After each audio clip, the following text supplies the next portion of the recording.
639 sir సభ్యులు లేరు YCP MLAs నా దీని మీద చిన్న వివరణ ఇవ్వాలనుకున్నానండి. దయచేసి కూర్చోండి ప్లీజ్. ఇక్కడ సభలో ప్లీజ్ ఏమండి, సభలో చాలామంది సీనియర్ నాయకులు ఉన్నారు, ఇక్కడ మంత్రులు చేసిన పెద్దలు కూడా ఉన్నారు. మీ దృష్టికి ఒక విషయం తీసుకురావాల్సిన అవసరం ఉంది.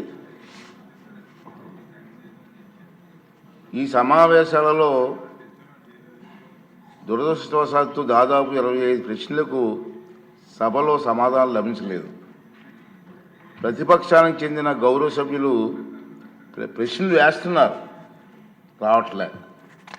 దాని మీద దాని కారణం ఏంటంటే వాళ్ళు ప్రశ్నలు వేయడం వల్ల మరొక 2 మెంబర్స్కి మాట్లాడే అవకాశం పోతుంది. అది సమంజసం కాదు ప్రజాస్వామ్యంలో. కానీ ప్రశ్నలు అడగడానికి సభలో ఉండటం లేదు. మీరు చూస్తూనే ఉన్నారు, ప్రశ్నలు వస్తున్నాయి, వాళ్ళు సభలోకి రావట్లేదు. ఈ కారణంగా సభలో ఎవరో ఒకరి ద్వారా మరో 2 ప్రశ్నలు అడిగే అవకాశం కోల్పోతున్నారు. ఇది చాలా దురదృష్టకరం. సభకు ఎన్నికైన గౌరవ సభ్యులు సగర్వంగా సభకు రావాలి. ప్రజలు ఎన్నుకున్నారు మిమ్మల్ని, సభలోకి వెళ్ళి మా సమస్య మాట్లాడమని. సభకు రావాలి. ఎవరికీ కనిపించకుండా వచ్చి సభ్యులు హాజరు పట్టికలో సంతకాలు చేసి వెళ్ళిపోతున్నారండి, దొంగలలాగా వచ్చి. మీరు గౌరవ సభ్యులే, ప్రజలు ఎన్నుకున్నారు, మీరు ఎమ్మెల్యేస్.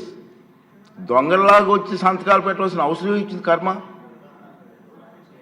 ఒకసారి ఎమ్మెల్యేగా గౌరవప్రదమైన దీంట్లో ఉండి హాజరు పట్టికలో సంతకం చేసి సభకు ఆ మొహం చాటేయడం వారికి గౌరవాన్ని తగ్గించిందే తప్ప పెంచదని చెప్పి నా తాలూకు అభిప్రాయం.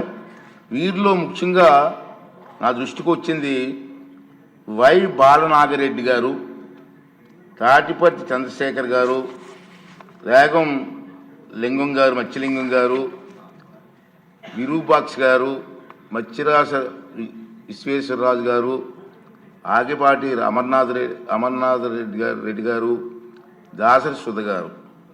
మనం గవర్నర్ ప్రసంగం ముగిసిన తర్వాత, అంటే ఫిబ్రవరి 24వ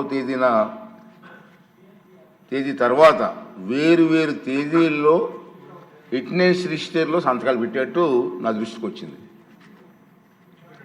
అంత దొంగచాటును వచ్చి ఒక దొంగల మాదిరిగా సంతకాలు పెట్టవలసిన అవసరం లేదు. కానీ వారు ఎవరు కూడా నాకు సభలో కనిపించలేదు. సంతకాలు ఉన్నాయి కానీ సభలో కనిపించారండి మీకు ఎవరికన్నా? నాకైతే కనిపించలేదు. ఇది ఎంతవరకు సమంజసం వారే నిర్ణయించుకోవాలి. మనల్ని ఎన్నుకున్న ప్రజలు మనం ఆదర్శంగా నిలవాలి తప్ప ప్రజలకి, మీకు ఓట్లు వేసిన ప్రజలకి తలవంపులు తెచ్చేలే ప్రవర్తించకూడదని చెప్పి నా అభిప్రాయం. ఈ సభ ముందు పెట్టాలని చెప్పి నేను ఈ 2 విషయాలు మీకు తెలియజేస్తానండి.